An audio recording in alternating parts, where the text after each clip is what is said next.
to injury to a child, a first-degree felony.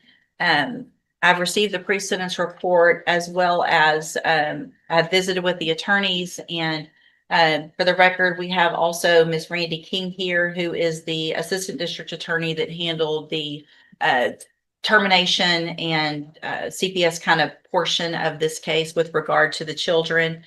I've received, has everyone had an opportunity to review the pre-sentence report? Yes, Your Honor. Are there any additions or corrections to that report? No. No additions or corrections. Ms. Smolfino? Judge, I would just ask the court take judicial knowledge of the conversation we have had with the court and the understanding that this has been discussed at length upstairs. Ms. King has also provided me a tremendous amount of guidance, which I thank her and appreciate everything she's done with her wealth of knowledge and experience in guiding me through this case. I know the facts themselves are extremely egregious. It's difficult for all of us to look at. I would recommend Ms. Schultz is getting this opportunity because she has availed herself of certain things and tried to make progress. The children, her rights have been terminated, which she voluntarily gave them up, and they have been relocated out of state to a stable environment to where they will not have to testify against their mother, which was something that we took into a great deal of consideration. I would ask the court consider special needs safety in lieu of ISF cognitive. I think it is a more lengthy and a more appropriate term in custody as either an upfront type of sanction, but more so to give her the tools to be successful on this probation, because as the court is aware, and I'm sure Mr. Samuel has advised Ms. Schultz, and I do not mean this statement to seem punitive, but if Ms. Schultz is back before you on a violation of this probation because of this opportunity she's been given, the amount of time that the state will be asking for will be overwhelming. Thank you, Ms. Smolfino. Anything, Mr. Samuel? Yes, Your Honor. I understand the position of the state. However, I have to look at things from the position of the individual. The pre-sentence investigation report shows that she has no prior criminal history. It shows that she has no drug problem. There is a question about the alcohol. However, we believe that that can be done without the need of the inpatient treatment of the ISF. We believe that she's finally working. That is one of the most important things that she has to deal with in what she's gone through. She's experienced the trauma of relationships, and I think all of that is stated in the pre-sentence investigation report. But what you do not hear is the experience with the other partners of the children. She has carried this burden. She has tried to do the best that she could at the time. She's educated, she has a degree, but she has not been able to find employment. She's finally working, you know, and we just ask that this be held in advance for at least 90 days. That will show if there's an alcohol problem. That will show if there are other problems that she's experienced. She has been to a mental health specialist for counseling, and she will get with them again. And we believe that if that is a part of the order for mental health compliance and conditions, she can do that. But let her prove to the court that this is not just her as it is today. This is a result of everything that she's experienced in her life at this point. I just pray that the court will have mercy on her and give her that opportunity. Well, Ms. Schultz, you're getting mercy today. You're getting mercy from these ladies as well as myself, if I go along with this agreement. Mr. Samuel has worked very hard and is very passionate about helping you, and I appreciate that.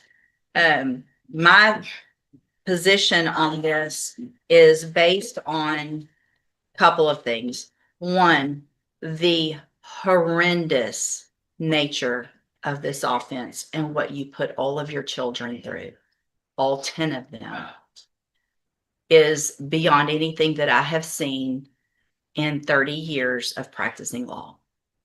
30. And so you're not walking out of here today My initial thought was some upfront time, but if I'm going to stick you in jail, then I might as well put you somewhere where you're getting some help that you need, so that when you are released, you hopefully will be able to be a productive part of our society. But whatever trauma you've been through is incomparable to the trauma that you've put your children through. So at this time, I'm going to find that you previously entered your plea of guilty freely and voluntarily. Find sufficient evidence to find you guilty. I'm going to follow this agreement only because of the work that Ms. Malfino and Ms. King and your attorney have done, and the agreements that they've reached, and I understand why. Part of that is so that your children don't have to be re-traumatized and come back here for a trial and testify against you. I don't want to re-traumatize your children, and that's the only reason I'm really going along with this. So I will defer all proceedings, place you on probation for 10 years. You will be ordered to pay the $1,000 fine and follow all of the rules and conditions of probation. One of those is going to be that you enter and successfully complete the special needs safety program. You will be on the mental health caseload when you're released, and you'll have aftercare through Spindletop. That is now part of your probation. So if you don't follow through with any mental health services that are recommended through Spindletop or probation, that's going to be a violation of your probation. You will also be ordered to remain in Jefferson County, Texas. You cannot leave Jefferson County without permission. You cannot go anywhere near or see your children. You've terminated that relationship. I know they're with family. And so there's no Christmases where you show up or they bring the children down or anything like that. That's done. That's over. If you want to leave Jefferson County, it has to be with my permission, and I will have to know where you're going and to what extent and things like that. If you do everything you're supposed to do on this probation, I cannot stress enough what kind of opportunity this is that you're being given. If you, however, violate any condition of probation, if you're back here in court, obviously this isn't a case that I will ever forget. And Ms. Malfino will also, like she said, if you violate probation and come back in here, depending on the case, what you violated and how you violated, you could go to prison for anywhere between 5 years and up to the rest of your life in prison. Do you understand? Yes. I'm handing you the trial court certification that shows this was an agreement and I followed it. So you've waived your right to appeal. So you can go, that's for her. You can go back with the bailiff. Thank you, Ms. King. Thank you, Ms. Malfino, Mr. Singh. Did I already do any of the sentencing, or did I just let you guys kind of know that I was leaning towards probation and that we needed to have? I know it's indicated on January 26th of this year, we appeared, we discussed the PSI. There was a disagreement as to the restitution. The court says that it was inclined to place the defendant on a concurrent probation, given the length of time between office date and the indictment. Then fast forward to February the 9th of 26. The case was simply just reset for restitution hearing. So it looks like you didn't do And anything. haven't actually sentenced yet. I don't believe you did, Judge. Okay. And have you, so, all right, ma'am, you're Janisha Leonard. And Ms. Leonard's here in 3 cases. One is cause number 25 DCCR 0297. That is the new theft of property case, a state jail felony. She entered plea of guilty to. And then we have 2 MTRPs, one in cause number 19-33340, theft of property, and 20-36095, a theft of service. And in each of those cases, is she on a deferred in both of those? Or is it straight? I'm trying to, sorry, I should have. Is it a deferred probation? Let's see, Judge. No, they're straight probation, Judge. Okay. Yes. So they were deferred, and then we were here. And then revoked that deferred and reassessed and did the 2/5 at some point. Is that correct? The last information I have in my files is she was on a straight post-conviction probation. I don't know if she initially was on deferred or not. Yeah, I don't okay. know. All right. Yeah. Okay. So, the biggest issue that one of the bigger issues that I had when we were here for sentencing, based just on paper and the appearance of this, I don't disagree with Mr. Coleman's assessment of the case, with the criminal history, of Miss Leonard with these types of offenses and, which the criminal history is these three cases. There aren't any other cases. And the new offense date was August of 23. And it's kind of just unknown. It sounds like why that case was delayed in prosecution. Doesn't look like anybody knows. And so the time frame between that and now and the lack of any other cases while Miss Leonard has been out and on probation during that time and doing well, it looks like otherwise on probation is what leads me to potentially move forward with continuing the probation potentially on the others and giving her a probation on this one. So there was no agreement on any of these, but it looks like there was an issue with regard to the amount of restitution. So let's go forward with that. Have you guys come to any type of agreement on the restitution? We are very We're far very far Judge. apart, Judge, and I guess one of the issues that we have is I believe Mr. Coleman's got some exhibits that are gonna go back to 2022. I would object to looking at anything outside the range in the indictment. The indictment goes from August 23, and we'll get to the exact dates, Let me get it pulled up as well. August 24th, 23 to September 4th, 23.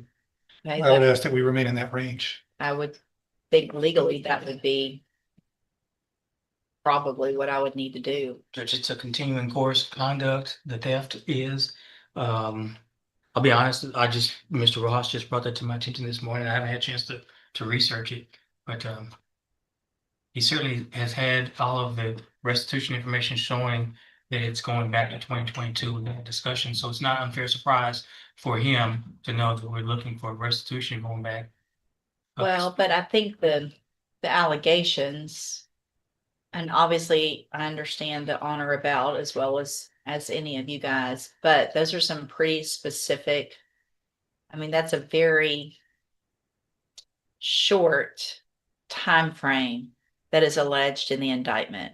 Talking what, 4 days, Well, 5 days? yes, Well, yeah, from August 24th, 2023 to September 4th. I'm sorry, I'm looking at an old indictment. I'm sorry, hold on. I was looking at another about case. 10 days maybe. Hold on. So in the new calls number.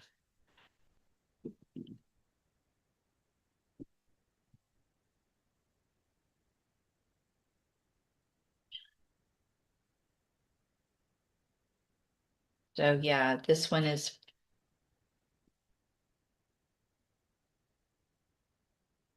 August 24th of 2023 through September 4th of 2023. So less than a couple of weeks, a couple of weeks or so is the allegation.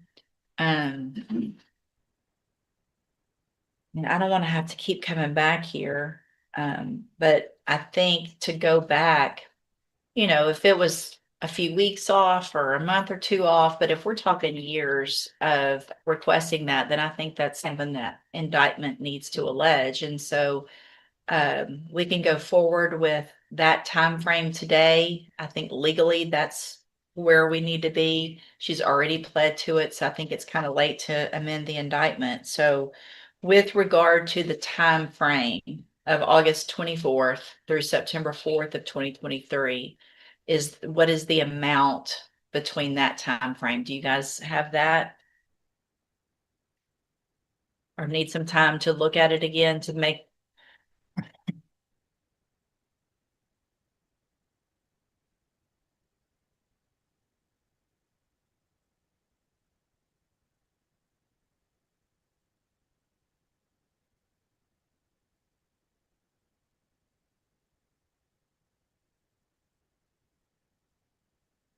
And I mean, and the unfortunate, I want to make sure you guys know how I am. If someone has had something stolen, I want them made whole as much as possible. I just don't think we can go back Sure, Judge. that far legally. So I want to make sure that the victim understands that as well, that we've got kind of a limited time frame here that we need to move forward on. If I'm going to order restitution and probation. Y'all need a minute to do some math? Just a on- quick minute, Judge. Yeah, y'all, Some go ahead, dates. y'all have a seat based on, I guess, that.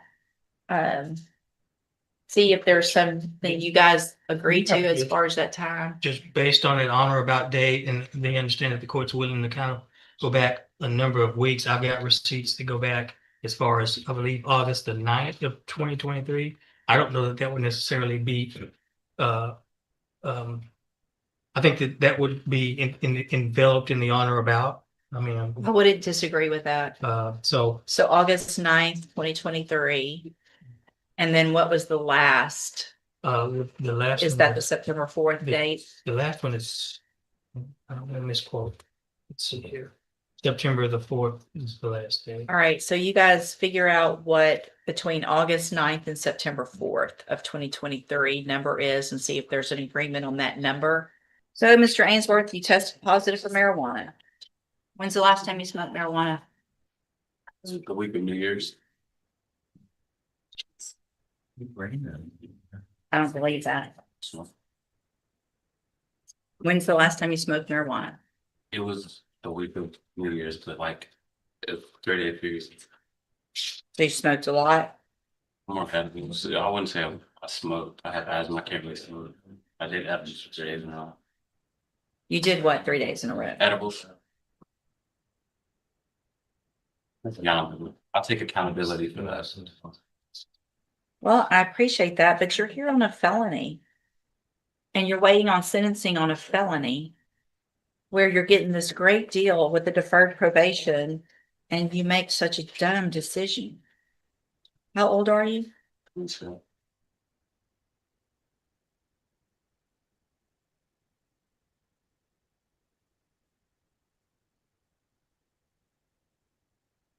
All right, you have no history.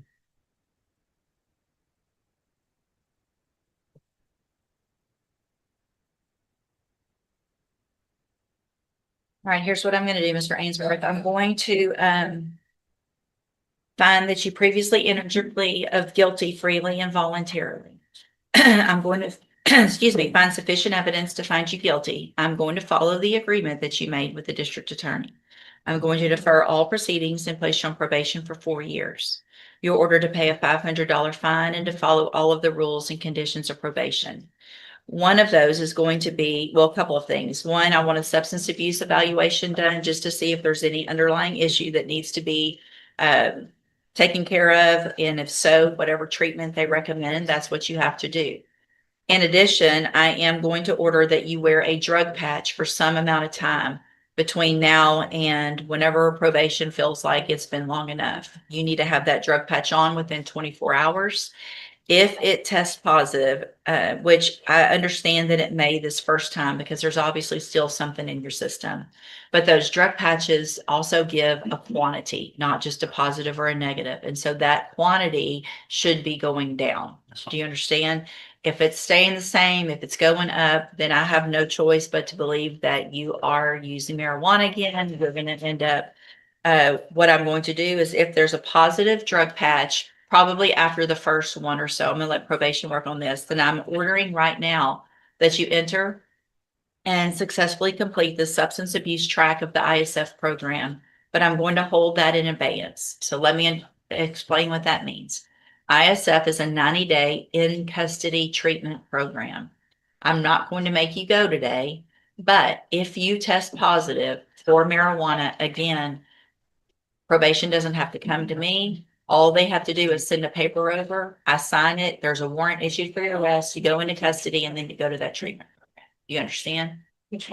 So this opportunity is an excellent opportunity that you're being given today because you don't have a felony conviction on your record. You'll never be a convicted felon if you successfully complete this probation. At the end, the case is actually dismissed. If you violate, though, you could be brought back into court, found guilty. So you become a convicted felon, which will ruin your life in many ways. And you could go to prison for between 2 years and up to 10 years. Do you understand? So if you're, whatever it is, edibles, smoking, whatever, even if you think it's not the illegal kind or whatever, if you test positive, you don't need to use anything at all that could potentially test positive for THC. Do you understand? If you're having issues with that and there's some type of issue, then you need to talk to probation. Because if you ask for help up front, they might get you some outpatient treatment instead of this ISF. But if you don't and you test positive, you're gone. Okay. All right. I'm handing you the trial court. Sorry, I'm gonna hand you the trial court certification. That will show that this is an agreement that I followed. And so you waived your right to appeal. You need to have a seat here in the courtroom. Probation will call you up when they're ready to go over your paperwork. Good luck to you, sir. Just anywhere in the court. She's going to call you up to her desk. So just listen for your name.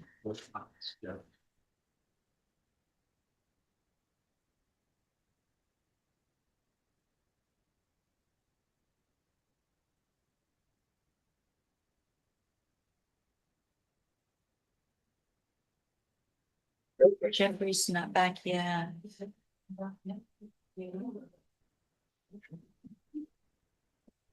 Okay, Mr. Kevin Lane on Ahmad LeBlanc.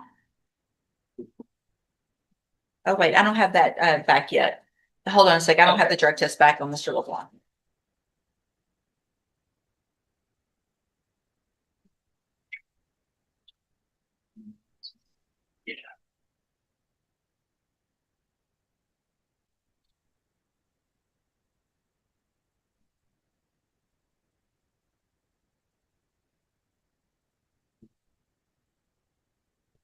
All right, Miss August, come back up, ma'am.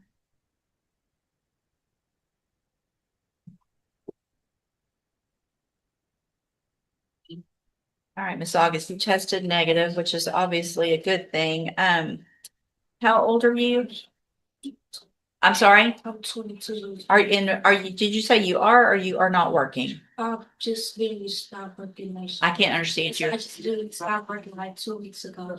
And why was that? Because I was sick and I slept in my work like 30 minutes trying to get better and they said I was sick. But I'm looking for a job now.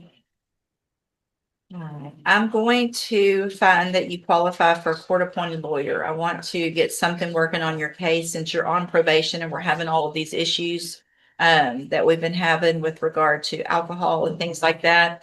I'm going to have you step in front of the clerk to let you know who that's going to be. I also want to warn you today, if you test positive for anything, including alcohol, again, we won't even have a hearing. There will be a warrant that goes out for your arrest. You will be in custody and you obviously you already are, and you definitely will at that point be looking at your probation being revoked. Do you understand? Yes. So there's no slipping up. There's no taking a sip of a twisted tea or anything else that you're saying you're doing.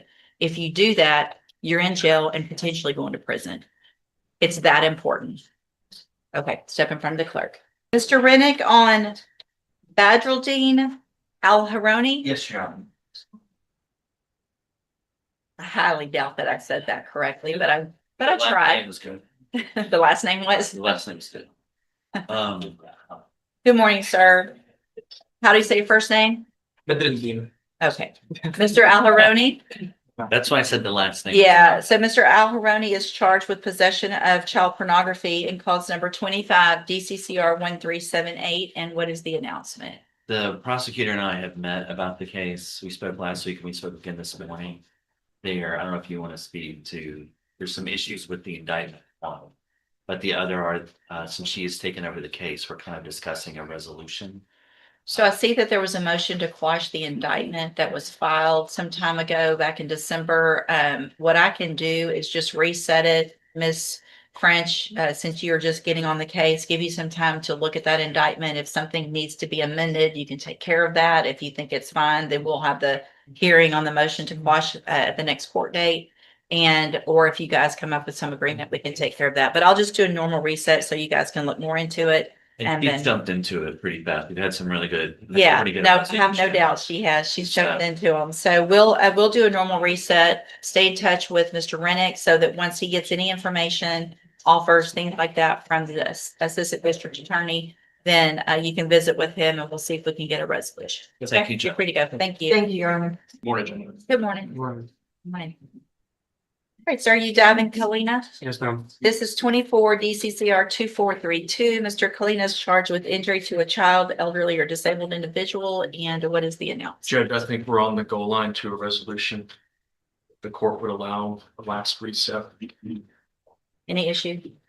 Judge, Mr. Cat was on this for quite some time. Yeah, I see that there Mr. was- Kelly has been on a shorter period of time. We're not quite there yet. We've kind of countered a couple different things, made a few phone calls, but we're doing our best. Thank you. I'll just do a normal reset. This, I know you haven't been on it very long, but this will be the last reset just because the case is getting long in the nature of the offense. And Understood. so make sure, Mr. Kalina, that you stay with get in touch and visit with Mr. Kelly before that next court date. Once he gets any final offers from the state, you guys can go over that and we'll get an actual announcement at that next court date.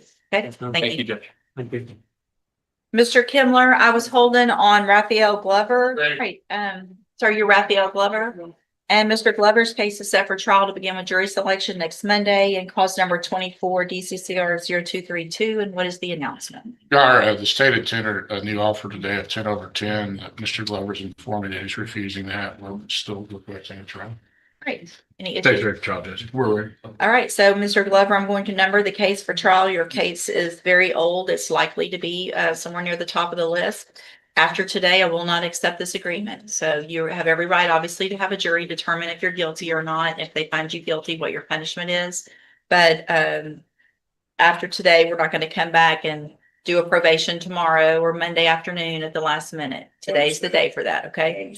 All right, stay in touch with Mr. Kimler and your bondsman, and we'll see you back next Monday at 1 o'clock. Okay? Good morning. Morning. Good morning, sir. You Brian, is it Barrier? And Mr. Barrier was previously in court, entered a plea of guilty to the third-degree felony offense of placing a serial number with intent to change the identity. I've received that pre-sentence report and reviewed it. Have you all had an opportunity to review that? Yes, Your Honor. Yes, Your Honor, we have. Any additions or corrections? No, Your Honor. Not from state judge. All right, sir, I'm going to find that you previously entered your plea of guilty freely and voluntarily. Find sufficient evidence to find you guilty, and at this time, follow the agreement that you made and find you guilty of placing a serial number with intent to change identity. Sentence you in accordance with your agreement to a term of 3 years in the institutional division of the Texas Department of Corrections, but that will be suspended. You'll be placed on probation for 3 years.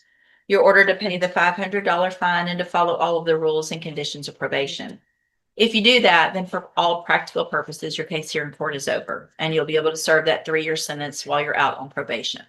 The other side of that, however, is if you violate any condition of probation, you can be brought back into court and you could be facing that 3-year sentence that you've already agreed to. Do you understand? I'm handing you the trial court certification that shows that this was an agreement that I followed, and so you've waived your right to appeal. I also handed you a written admonishment regarding your ineligibility to possess a firearm or ammunition. Because of the judgment entered against you, you're ineligible under Texas law to possess a firearm or ammunition. Possession of a firearm or ammunition could lead to charges against you. If you have questions about the laws that make you ineligible to possess a firearm or ammunition, or about how long that lasts, you can talk with Mr. Smith. All right, good luck to you, sir. If you'll just have a seat here in the courtroom, probation's going to call you up to her desk when she's ready to go over your paperwork. All right, good luck. And then you've got Cedric Franklin sentencing, Mr. Smith. Yes, Your Honor. Good morning, sir. Are you Cedric Franklin? Morning, that's fine. And Mr. Franklin, before I go forward with your sentencing, there was a couple of concerns I had with regard to maybe some previous drug use. I'm going to have you tested this morning before we go forward with sentencing. Have a seat in the jury box and we'll get that done. And then we'll go forward with sentencing. Fabian Hall sentencing, Mr. Smith, obviously about the decision making.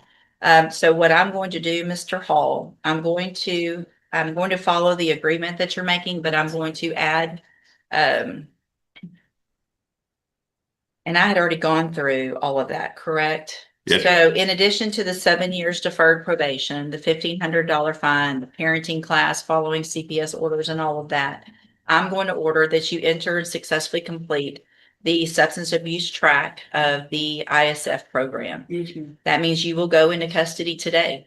And you will complete the ISF program. And when you get out, you will do JCDI as your aftercare, which is an outpatient treatment program. Obviously, if you are doing and around people that are smoking marijuana and you've got 4 kids living with, where were your kids yesterday at the barbecue? Were they with you all? Oh, they wasn't, They were. The mom. So instead of being the good dad that you're saying you are, you're out at a barbecue without your family. No, the family was there not around me though. Okay, so your Also, kids were there, but they weren't around the people Yeah, smoking no. marijuana. Okay. That sounds ridiculous, doesn't it? No, I'm being honest. I'm serious. Okay, They wasn't well, around me. you're gonna enter again, we're gonna hopefully get some better decision making done. If not, you're gonna end up back in here if Yes, you ma'am. violate any condition of probation, if Yes, you ma'am. test positive for marijuana, if you violate any of these other rules, you'll be back here in court and you'll be looking at a sentence between 2 years and up to 10 years. Yes, ma'am. I'm handing you the trial float certification that shows this was an agreement that I followed, and so you've waived your right to appeal. You're gonna go with the bailiff. I think have a seat in the jury box so probation can go over that paperwork. All right, go back with the bailiff, sir. Jeez, how many is that? They're gonna have a lot of shackles back there. Okay, good. Mr. Galmore working on styles. I'm waiting on Mr. Jeffries. We might want to send a message, make sure Mr. Jeffries remembers he needs to come back over for Mr. Gomez. Let's see these next. Thank you. Ms. Malfino, this is Christian Ainsworth sentencing. Mr. Ainsworth, I have a notation here. I'm gonna have you drug tested this morning here in court before we move forward. If you'll please have a seat in the jury box, we'll get that done and let you take care of your sentencing. Have a seat in the jury box. Miss King is here, Judge. I just didn't see what I'm sorry.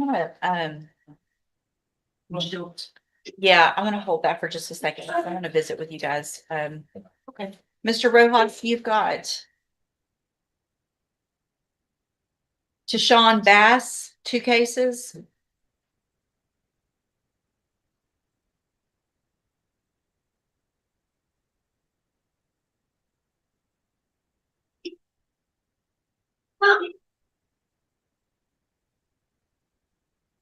Good morning. Are you Tashawn Bass? And Mr. Bass is charged in each of his cases with aggravated sexual assault of a child in cause numbers 25 CCR 0832 and 0833. And Mr. Rojas, what is the announcement? Speaking with Ms. French last week, after exchanging emails, I think she needs more time to talk with the victims. It's a new case to her. Sure, She yeah. didn't had time to look at everything yet. Okay. Anything else that I need to know of, Ms. French, or? No, Your Honor, Mr. Rojas expressed that correctly. I would want to talk with the family and the victim before an offer is made. All right, so I'll just do a normal reset to give Ms. French some time to get that taken care of. She'll get that information and an offer to Mr. Rojas before the next court date.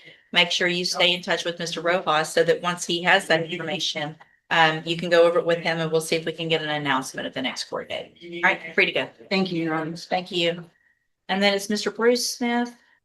All right, Christopher Stiles, Mr. Galmore. Yeah, sure.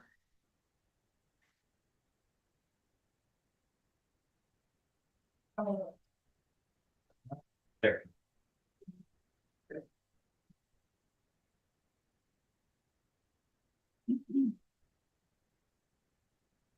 Good morning, sir. Are you Christopher Stiles? And Mr. Galmore, will your client waive the formal reading of the indictment? You will, Your Honor. I'll take it. Sorry. Mr. Stiles, in cause number 25, BCCR 0594, you're charged with the state jail felony offense of abandoning or endangering a child from April 28th of 2025. And how do you plead to that charge? No contest. You Judge, either did- under these circumstances, and Mr. Galmore could probably elaborate more, the state's not opposed to a no contest plea. I understand the court's policy on that. Okay, you obviously understand better, and I typically don't allow that, but if the state is unopposed, knowing what my position is, then I'll. A guilty plea under these circumstances could have some collateral effects that the state's not necessarily intended. All right, so did you enter your plea of no contest freely and voluntarily? Yes, ma'am. I have here on the tablet some documents that have your signature on them that the state has marked as exhibit number 1. Before you signed these, did you go over them with Mr. Gallimore? Yes, ma'am. Do you fully understand? Yes, ma'am. And do you understand if I follow the agreement that you've made with the district attorney that you'll be waiving or giving up any right to appeal? And it looks like the agreement that you've reached is for a 5-year deferred probation. There would be a $500 fine.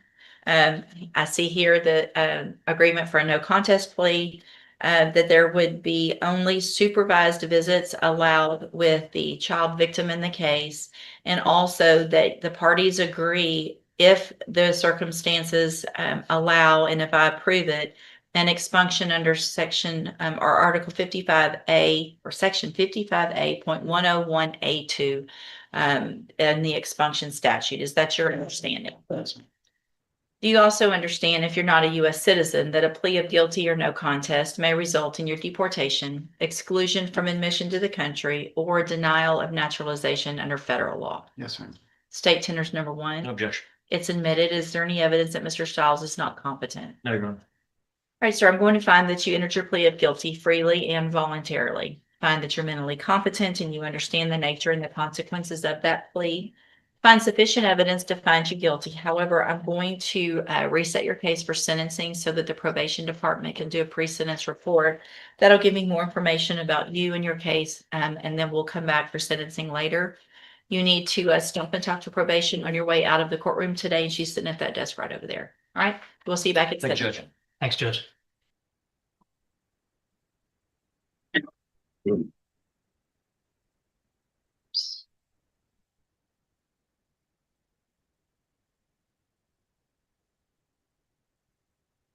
Okay, let's see, Mr. Jeffries on Stephen Gomez. Yes.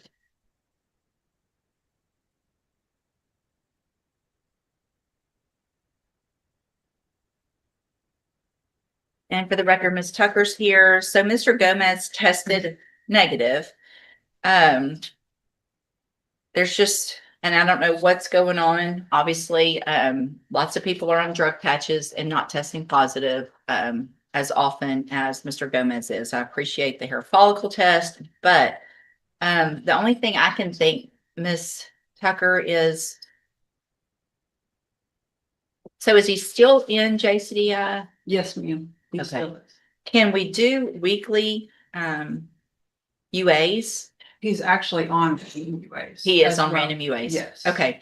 So I guess what I would say at this point is let's continue that. And if there's any other issue, let me know. He's tested negative in court. I know a couple times at least. Obviously there's something going on that we need to figure out with the drug patch, because people don't just randomly test positive for meth on the drug patches. So continue doing what you're supposed to be doing on JCDI. And Ms. Tucker, if anything else happens, the only thing I know is just to let me know and send something over, and we'll have to figure it out at that point. Yes, ma'am. If there's something, and I don't know what all could cause a positive drug screen, if there's anything else that's going on in Mr. Gomez's life, but y'all might need to look into that. This courtroom hearing took a dramatic turn when a defendant faced his 7th DWI offense. The defense argued that he was finally ready to get help, pointing to his recent sobriety, steady work, and support from people who believed in him. But Judge Raquel West focused on the long history of repeated DWI convictions and the serious danger that continued drunk driving could create for the community.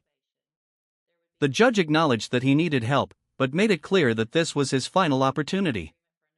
Instead of sending him straight to prison, she gave him 10 years of probation under strict zero-tolerance conditions.